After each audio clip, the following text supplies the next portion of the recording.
So tonight we're showing Left 4 Dead, which is our big survival horror co-op game that's due out this fall on the PC and the 360.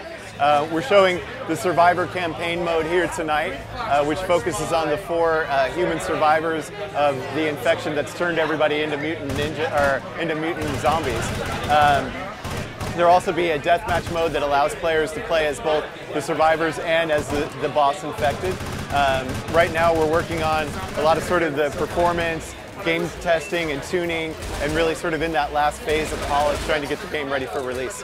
So there's 2 primary modes in Left 4 Dead. The Survivor campaign mode is sort of set up like an RTS game, where there's 4 sort of sprawling campaigns that are played out across 5 maps.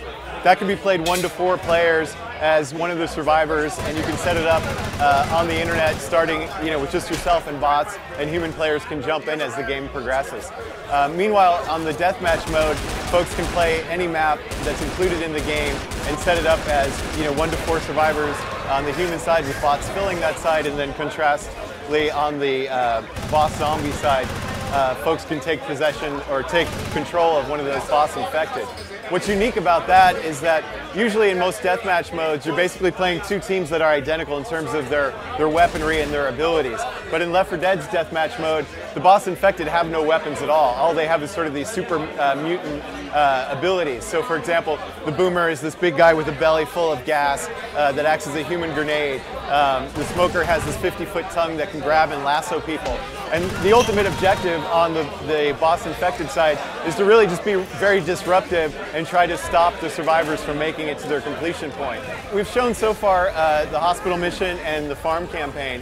The other 2 missions that we haven't revealed yet are similar in terms of their scope. One is also urban and one is also rural. They're very much promoting team play and trying to create a mood that feels like a zombie apocalypse has sort of happened.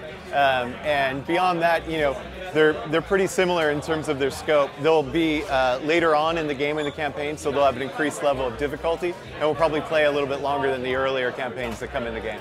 Left 4 Dead right now is targeted for release in November of this year on the PC and the Xbox 360.